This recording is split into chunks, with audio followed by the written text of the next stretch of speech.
variational principle. Kostya, you're welcome. Yeah, thank you. Thank you very much. First of all, I'd like to thank you for the opportunity to be here to tell you about my recent results here. So let me begin with outline. Main problems are as follows. From a cohomological point of view, it seems reasonable to say that variational equations encode their variational nature through certain cohomology elements, which we call internal Lagrangians. But what is the meaning of these cohomologies? Why or how do they encode admissible Lagrangians?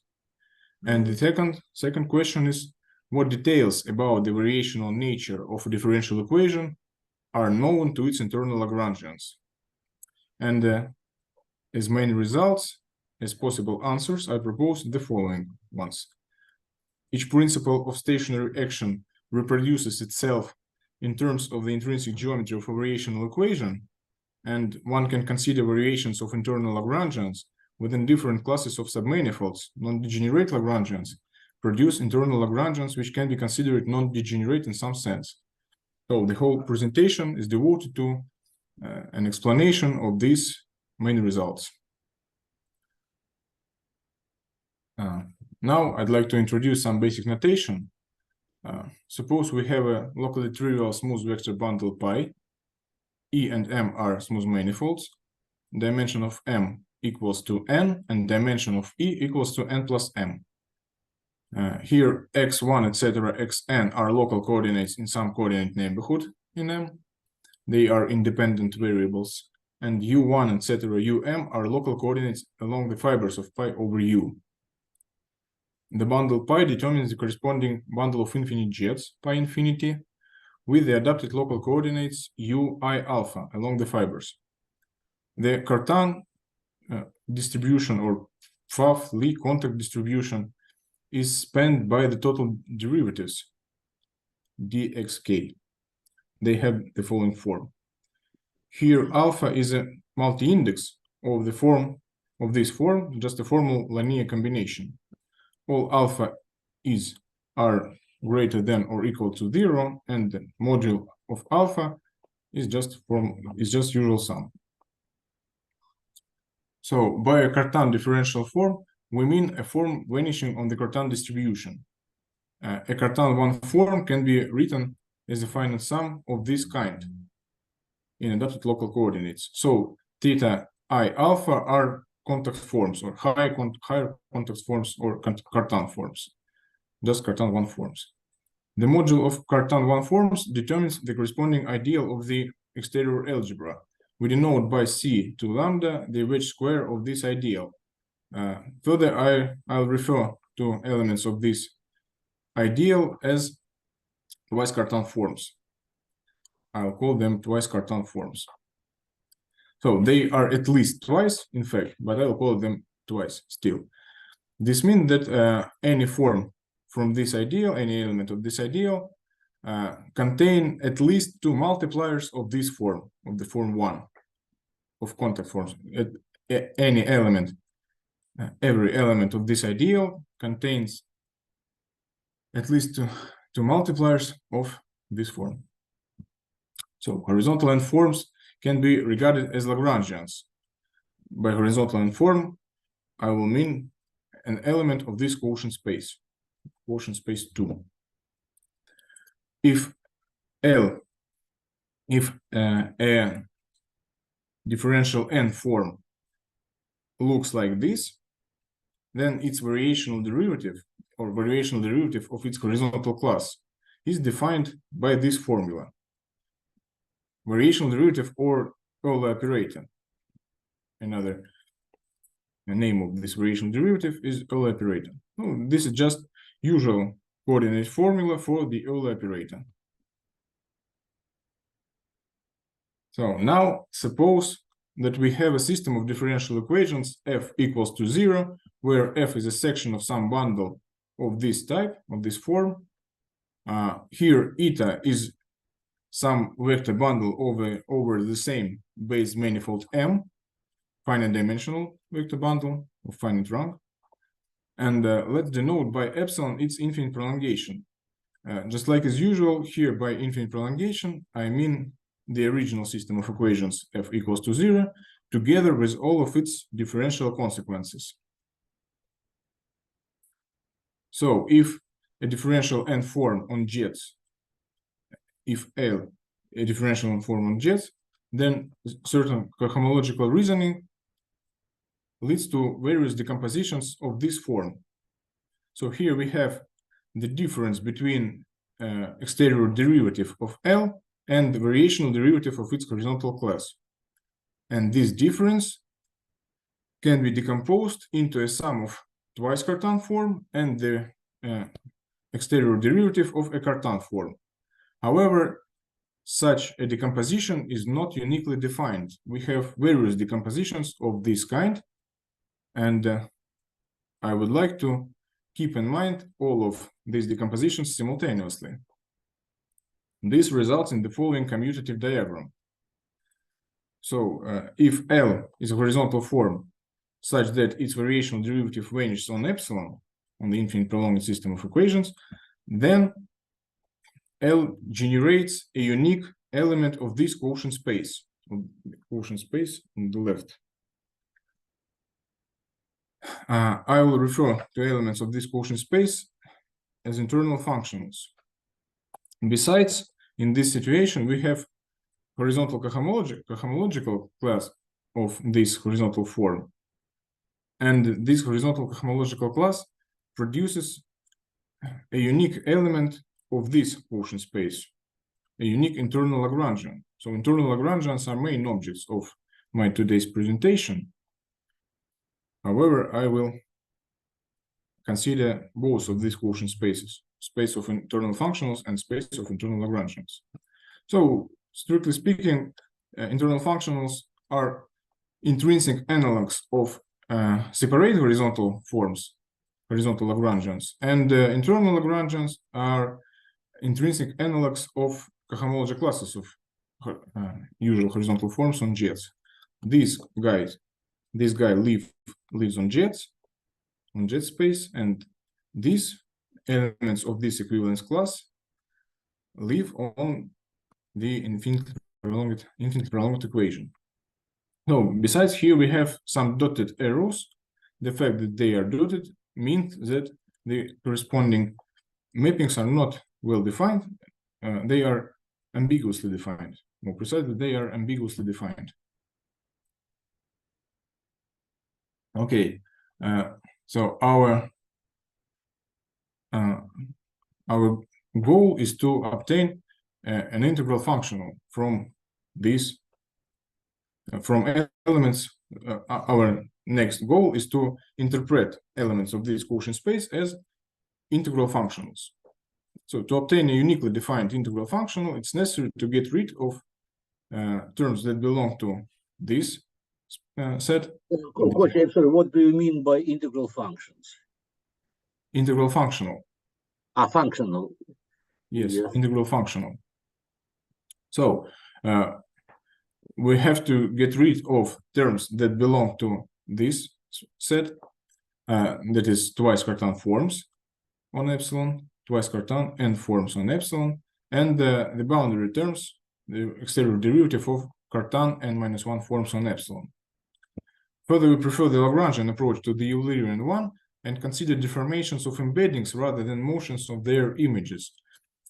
Here I mean that, of course, images of embeddings, submanifolds of epsilon, will play a crucial role in our construction. However, I prefer to consider them as images of embeddings and to deal with embeddings rather than with their images, in fact. So let us fix a compact-oriented n-dimensional manifold n with boundary. Definition: an embedding sigma of n to epsilon is a enormous Cartan embedding if the dimension of the intersection of the tangent plane to its image with the corresponding Cartan plane is greater than or equals to n-1 for all points in this image. So let me recall that solutions of epsilon can be considered as embeddings such that this dimension equals to n. And here we have the requirement that the dimension is at least n minus 1, not necessarily n, but at least n minus 1. If so, then we can say that this embedding is an almost Cartan embedding. Solutions are Cartan embeddings, for example. Then here we have something like almost Cartan embeddings or something like almost solutions. Their images can be regarded as almost solutions. If the dimension equals to n, then we deal with solution. And I will use the following notation, which is presented here. And the main motivation is as follows. If sigma is a normal almost Cartan embedding, then the corresponding pullback of twice Cartan forms equal to 0 is trivial. So this is the way to get rid of these terms of this kind. So let me give you some example of this situation. Consider the heat equation ut equals to uxx and its infinite prolongation epsilon. We can regard x, t, u, and all the derivatives with respect to x as coordinates on epsilon, local coordinates on epsilon. So suppose we have some initial value problem of this kind. T equals to 0, time moment equals to 0, and u is some function of x. All the coordinate functions, ux, uxx, etc., can be determined using this data and the derivative with respect to x, the total derivative. In this fashion, they can be determined in this fashion. We can consider initial value problems of the same form for all time moments, not only for t equal to 0. And besides, we can apply the same approach to them, to all of these initial value problems. Substituting t for t0 in these formulas, we obtain an embedding of the plane R2 to epsilon. The restriction of this embedding to a compact submanifold of R2 is an almost Cartan embedding, since its image is tangent to the vector field dx. Total derivative with respect to x, restricted to epsilon. So in a sense, one can say that almost images of almost Cartan embeddings are composed of something like initial boundary value problems, of lifts of initial boundary value problems to the infinitely prolonged equation. So another definition, if an almost Cartan embeddings, not if, but an almost Cartan embeddings defines a boundary value problem if the following formula holds. If tangent plane to the image of the boundary lies in the corresponding Cartan plane. Further, I will use the following notation for them. This is how solutions behave on the boundary of n. Just their differential maps tangent spaces to the boundary to Cartan planes. And the motivation is as follows. If sigma is an almost Cartan embedding that define a boundary value problem, then this integral becomes trivial. This integral becomes 0. Pullback of twice Cartan forms becomes 0. And according to Stokes' formula, we have this relation. So now let horizontal class of L be horizontal in form such that the variational derivative, the corresponding variational derivative, vanishes on epsilon. Then this horizontal class determines a unique integral functional. This integral functional is defined on the set of almost Cartan embeddings defining boundary value problems. In this way, it is defined in this way. Here, L represents an element of the corresponding quotient space of the corresponding internal function.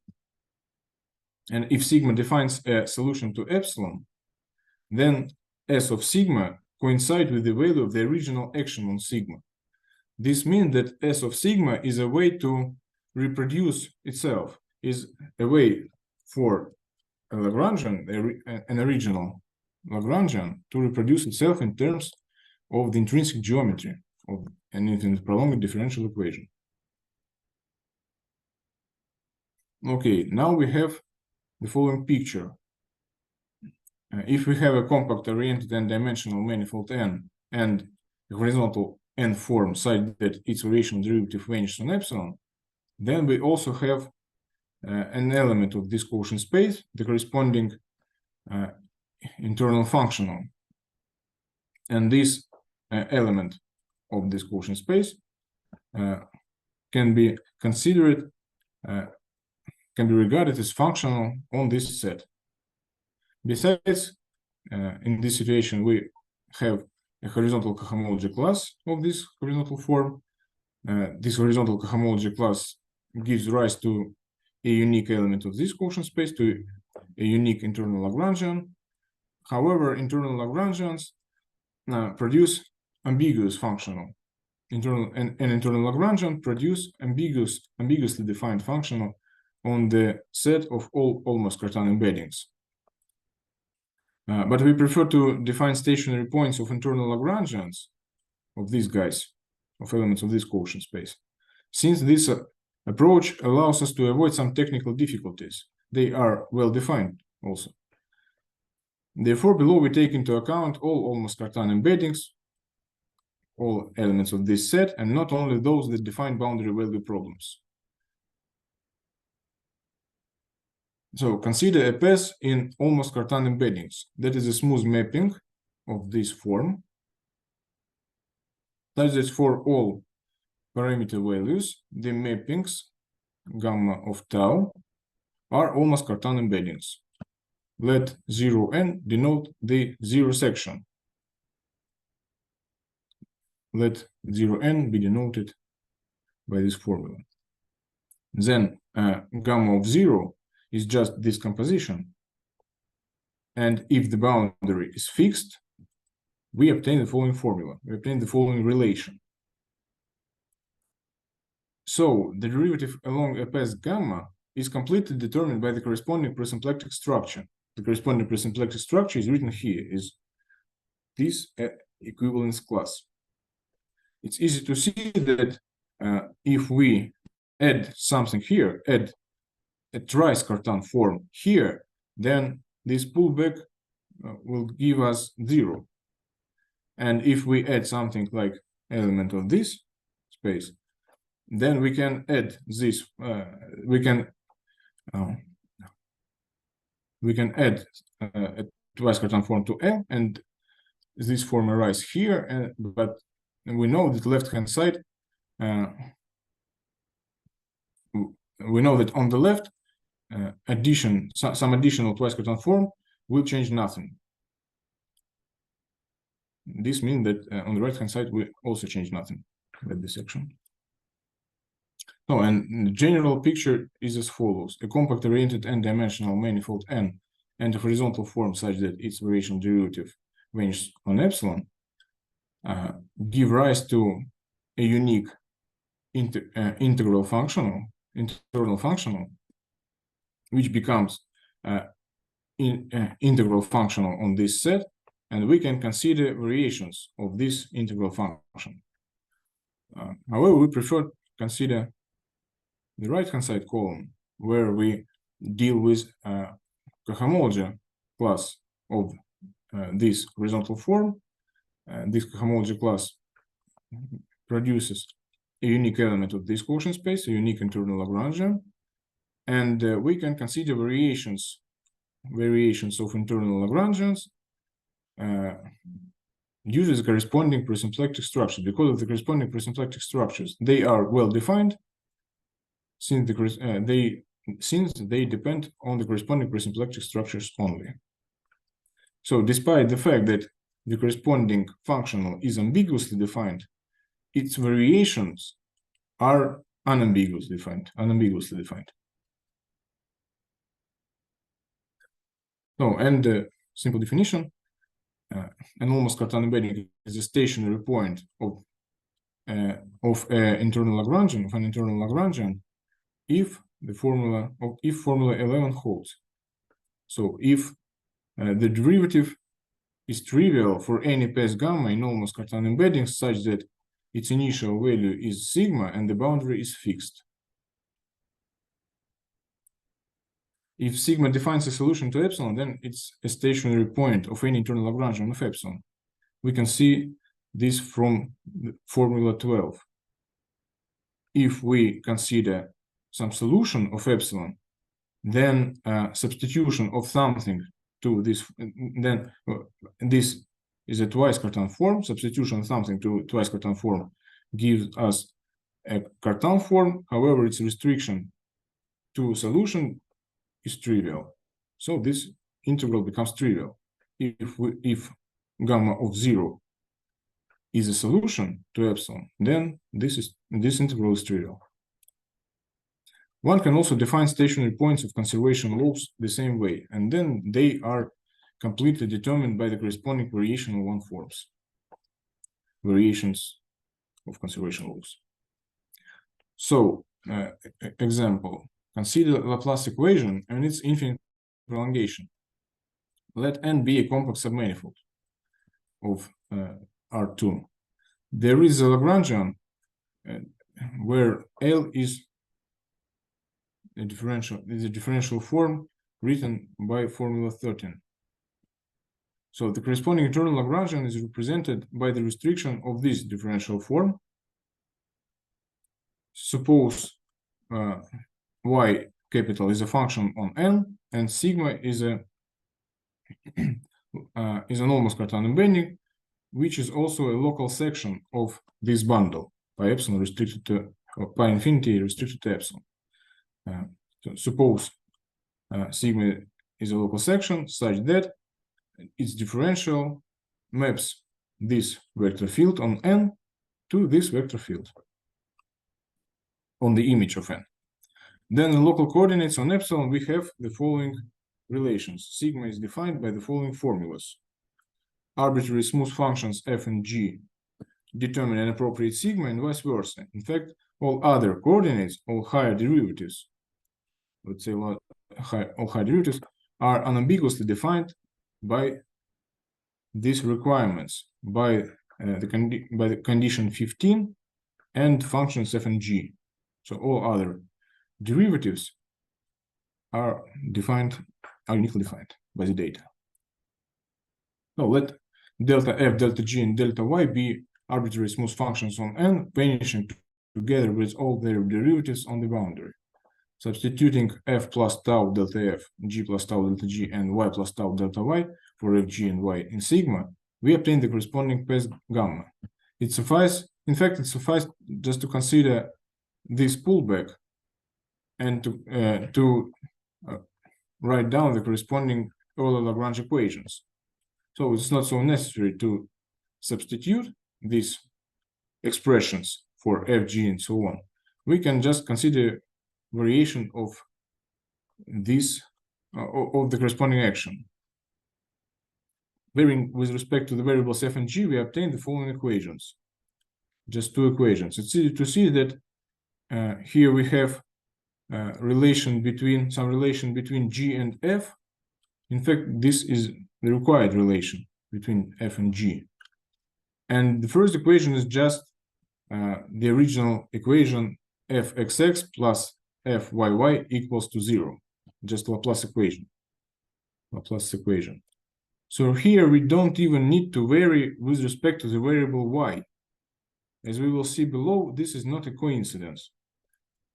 It suffices to vary only the variables f and g, because we can see that all stationary points of this action, of the corresponding action, are solutions to our equation, to Laplace's equation.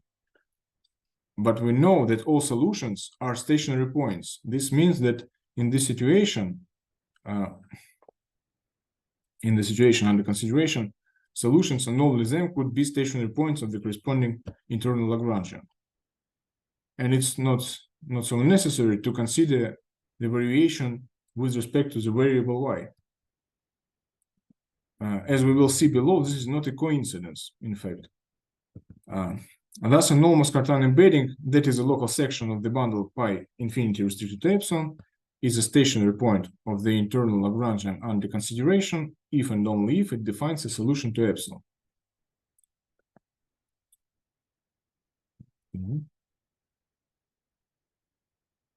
Infinitesimal symmetries of an infinitely prolonged system of equations epsilon act on its internal Lagrangians by means of the Lie derivative.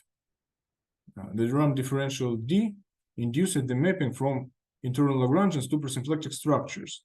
By presymplectic structures, I mean elements of the kernel of this differential. Here, E, P, Q, R are groups of Vinogradov's C-spectral sequence. Besides, we have three inclusions.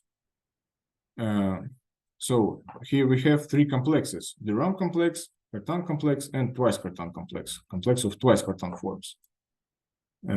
Three inclusions: inclusion of Cartan complex to Durham complex, of twice Cartan complex to Durham complex, and of twice Cartan complex to Cartan complex. And these inclusions allow us to establish the following version of the Noether theorem. So let L be an internal Lagrangian and let X be an infinitesimal symmetry of an infinite prolonged system with differential equations epsilon. If L is invariant under the action of X, then X gives rise to conservation laws of epsilon. Otherwise, X produces a non-trivial internal Lagrangian, just Lie derivative of L. So here we have just two possibilities.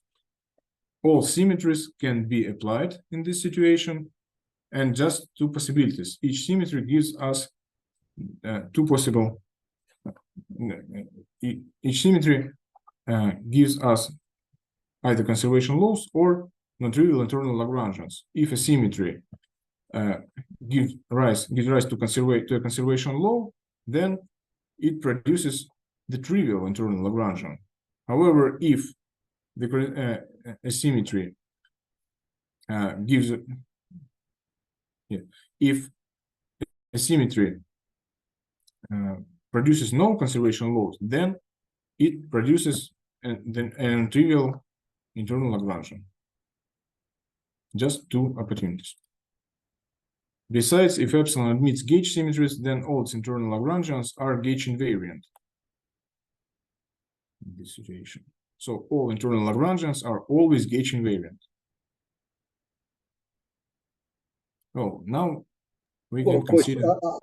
I'm sorry. What do you mean by gauge invariant Lagrangians? What gauge symmetries? Internal Lagrangians.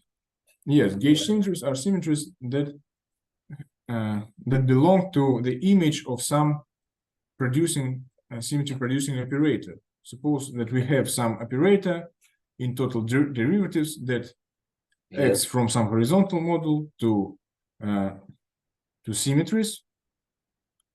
Then all symmetries with characteristics of this type that belong to the image of some producing operator, some gauge operator. Yes, I understand. Are gauge symmetries. Just not everyone knows. Yes. It's okay, thanks. Yeah, thank you. And all internal Lagrangians as equivalence classes, of course, are gauge invariant, always gauge invariant.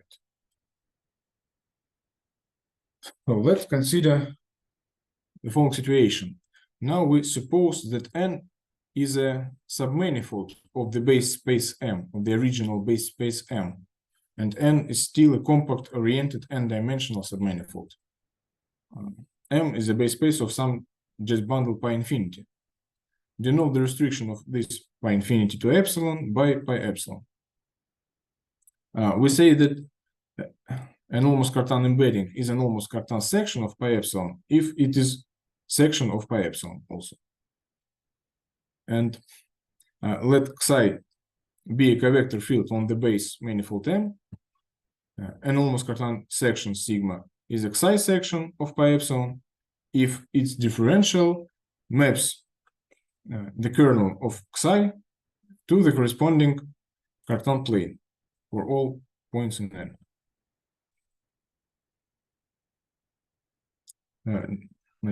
Now let's consider the following definition. Let L be an internal Lagrangian of epsilon, and let also L be a differential form representing this internal Lagrangian. We say that Xi section is a Xi stationary point of this internal Lagrangian, Xi stationary point, if the corresponding derivative is always trivial is trivial for any path in Xi sections, such that gamma of 0 equals to sigma and the boundary is fixed. So now we have two variational principles related to internal Lagrangians. We can consider its stationary points, and we can consider its Xi stationary points. If we fix some vector field on the base space M, then we can consider Xi stationary points of an internal Lagrangian. And of course, if Xi section is a stationary point of an internal Lagrangian, then it's also a Xi stationary one.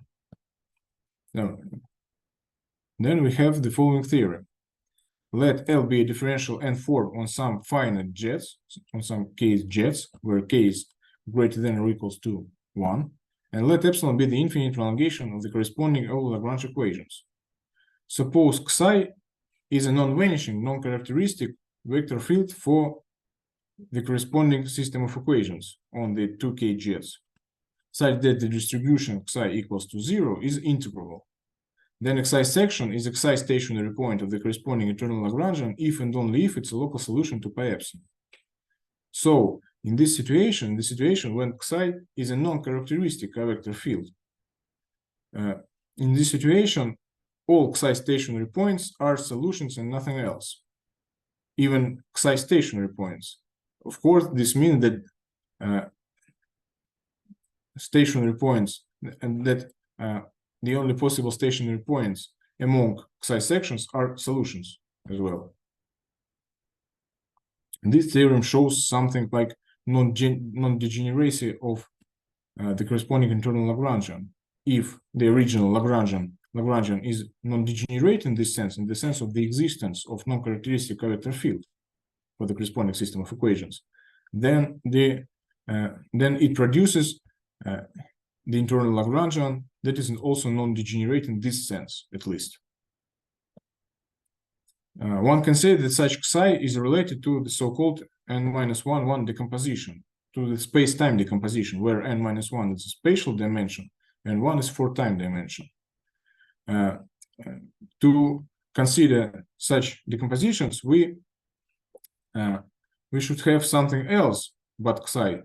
We should have some transversal direction to the integral surfaces of this distribution, of this integral distribution. However, still such Xi can be considered as vector fields that related to n-1 decompositions. So their integral surfaces can be regarded as instant surfaces, as spatial surfaces at some instance. This theorem is inapplicable to gauge theories because they do not admit any non-characteristic vectors in this situation, non-characteristic vector fields. However, it's worth noting that internal Lagrangians can be restricted to subsystems that arise after gauge fixing. So if we have a gauge system, we can fix a gauge in some way, and then we can restrict internal Lagrangians to the corresponding subsystem. Let us also note that the Procca theory and the massive spin 2 theory are examples of degenerate non-gauge Euler-Lagrange expressions. Here I discuss Euler-Lagrange expressions because I want to consider equations of this form without infinite prolongations. So I have to consider equations of this kind directly. There are examples of degenerate non-gauge systems in this sense. There are examples of systems of equations that are non-gauge, but such that the corresponding equations admit no non-characteristic vector fields still. So let's discuss how characteristics can interfere with internal Lagrangians. Let's denote by epsilon the infinite prolongation of the wave equation, and suppose n is a connected compact two-dimensional submanifold of R2. Any dy section has the following form. It's easy to see that dy is a characteristic vector field. That's why we consider it here. Any dy section has the following form. And here we have an infinite number of functions h1, h2, etc. The function f can be chosen arbitrarily, while the functions h1, h2, etc. do not depend on the variable x, and the infinite number of relations between them is required.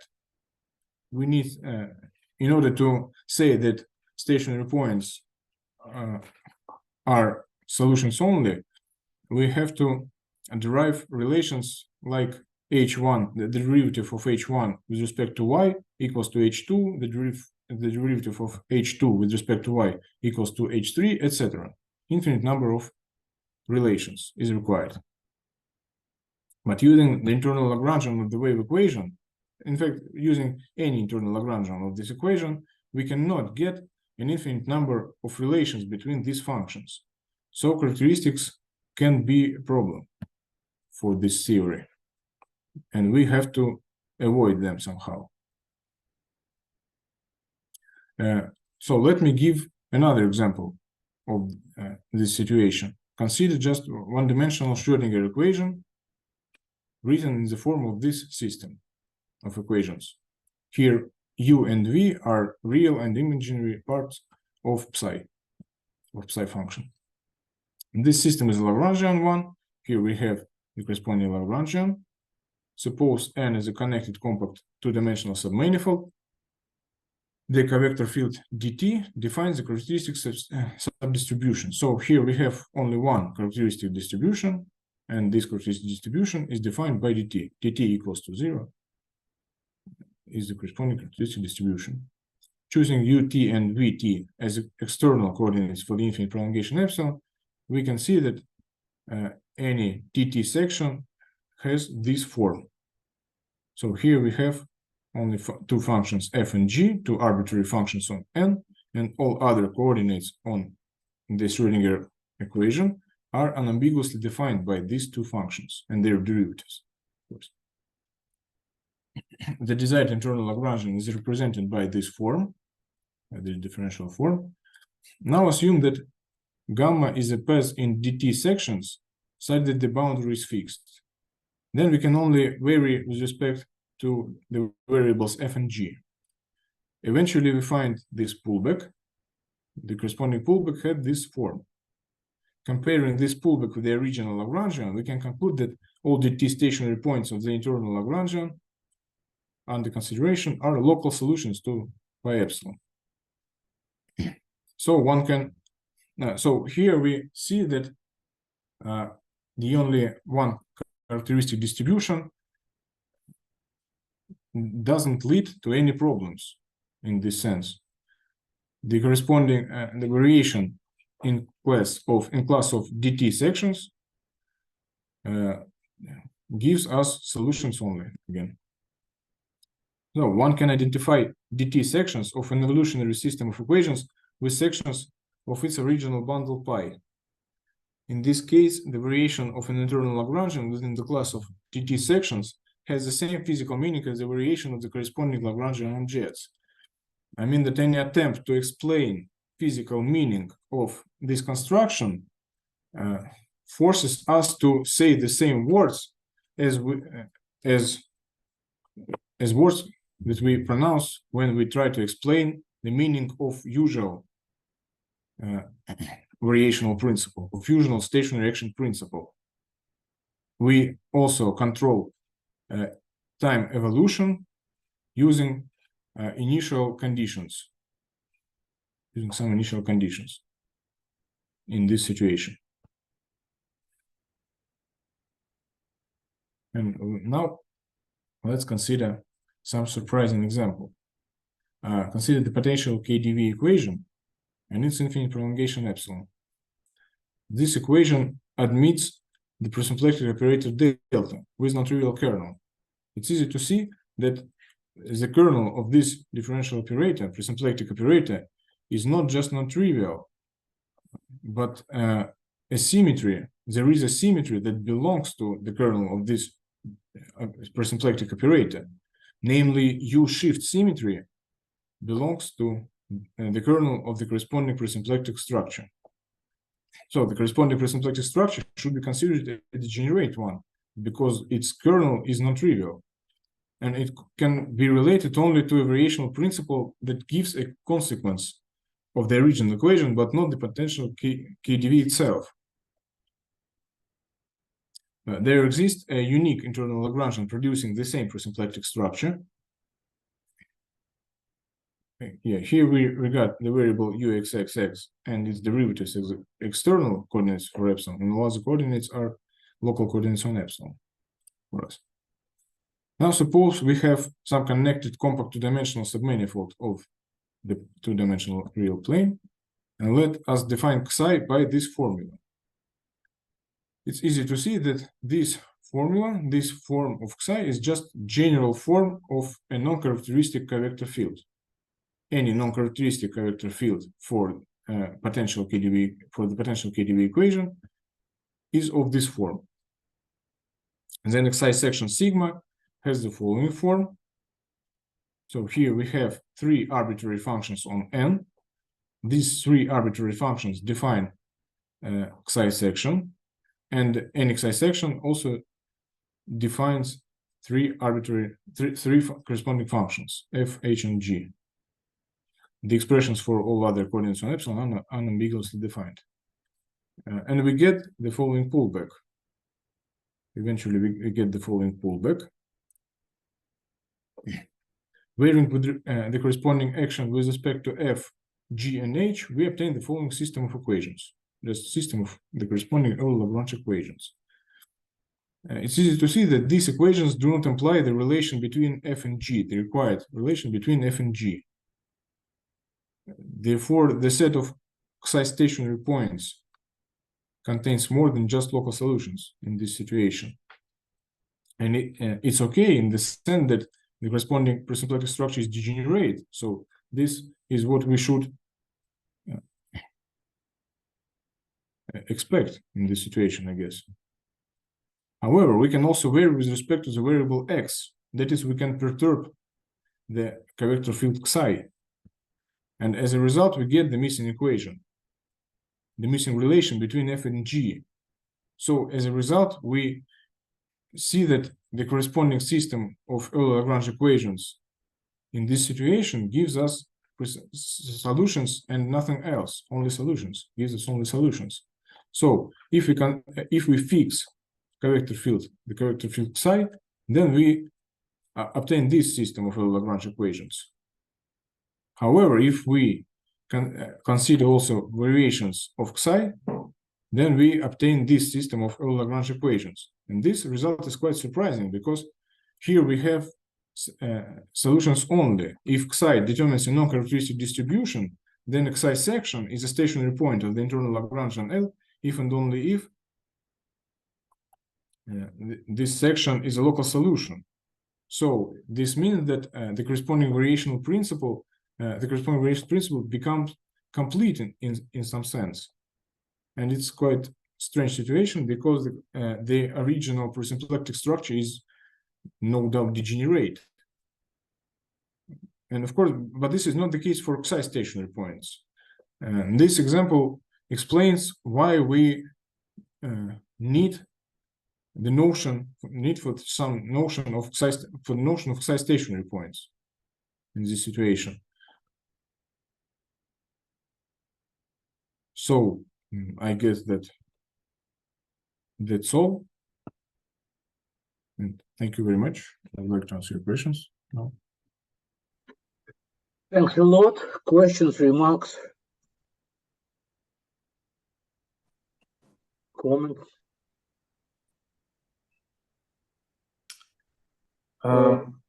If there are no questions, I can ask something. Hi, Kosta, thanks for the talk. So I tried to understand. So what you are saying is, so what's the difference with what I called at some stage intrinsic Lagrange? You get an equivalence. Class for this object because yes. Otherwise, it looks the same. So, for instance, when you wrote the formula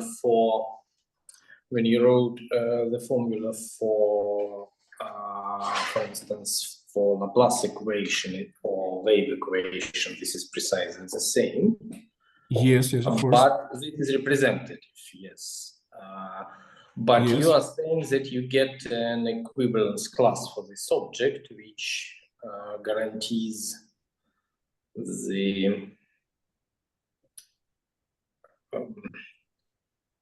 what is Yes, what, yes. what Each horizontal form, each Lagrangian produces a unique equivalence class. And I can consider any representative from this equivalence class because the whole construction doesn't depend on the choice of a representative. I consider only almost Cartan sections. That's why the whole construction doesn't depend on the choice of a representative. So I can choose any representative and to consider this construction, to consider this internal function or internal Lagrangian, the corresponding. But what this, but suppose I forget about the initial Lagrangian of the jet space which I started with. Yes. And so I don't care about it, and I just define such a form on my equation. Why do I care about equivalence class? I can just say, okay, well, I have my PDE as a bundle, and I have a n form on it of specific structure. Yes, in this sense, yes, of course. But what is the reason for producing equivalence? Where it is important? Yes, the reason is why in your construction of the intrinsic action, in some sense, this form, this representative, unique representative, have nothing to do with the equation structure. It's almost unrelated to the equation structure. The only structure is required is a bundle structure. However, this representative is just in some sense not related to the Cartan distribution, to the corresponding. Well, it is in a sense because it's nevertheless it's a pre-image of the vertical to form, right? So it's not completely unrelated. I agree with you; it's not maybe sufficiently related. Yes, not completely but unrelated. Pragmatically, why do I need it? Why can't I live with just representative? No, you can, of course.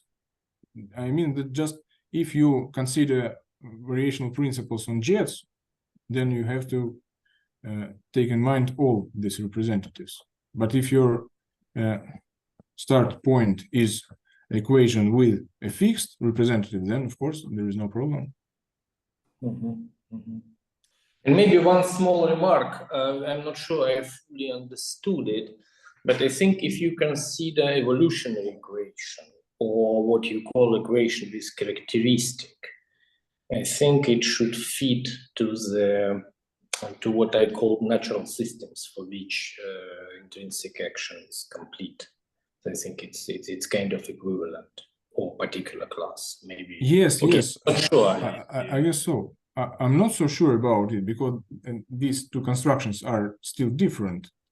But I guess so, yeah. That one can choose such a representative that will give us the original equations in this case by your construction. In the sense of because it was a statement that if Lagrangian can be chosen in a certain form, which is always the case for evolutionary equation, for instance, then you can find an intrinsic Lagrangian, or in your terminology, representative of an intrinsic Lagrangian, which is complete in the sense that it's a full action.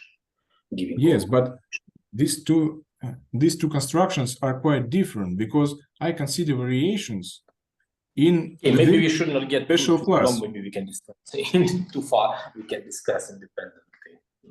Yeah, but roughly speaking, your construction deals with arbitrary variations in the whole class of sections, and my construction deals with variations within the class of almost Cartan embeddings. This I understood. Yes. So I can't say that there are some direct relations between them in this sense. But of course, they are definitely related somehow. But when you considered evolution equations, you had statements saying that your internal Lagrangian describes all solutions, right? Or you only always vary within the class? I don't know something like that statement. I don't know if it's true, but I get that it's not so difficult to prove that because of just physical meaning. Their physical meanings are precisely the same. That's why I get that it's not so difficult to prove that it's true. In fact, when you consider variation within the class of dt sections, in this case, you just describe the time evolution of the initial value problem, of some initial value problem. I think when you do it, implicitly you do something what's called covariant phase space approach. When you choose space and time decomposition, and then you take an integral of this presymplectic structure, you integrate presymplectic structure over the spatial slice, you get degenerate, possibly degenerate symplectic structure of Hamiltonian formalism, and of course then equations become evolutionary, but it's not. But of course you lose something in the. Yeah, but maybe the main point is that okay, I see. Thanks. So in general sense, I don't have to choose something like space-time decomposition. Well, but your DT, in fact, your psi. Yes, right? Yes. In this example, yes, but here we have another example where I can vary with respect to psi. I consider variations with respect to psi also. And this gives the original equation somehow in this situation. Nevertheless, so despite the fact that the corresponding presymplectic structure is degenerate. So here I perturb the n-1 decomposition, roughly speaking.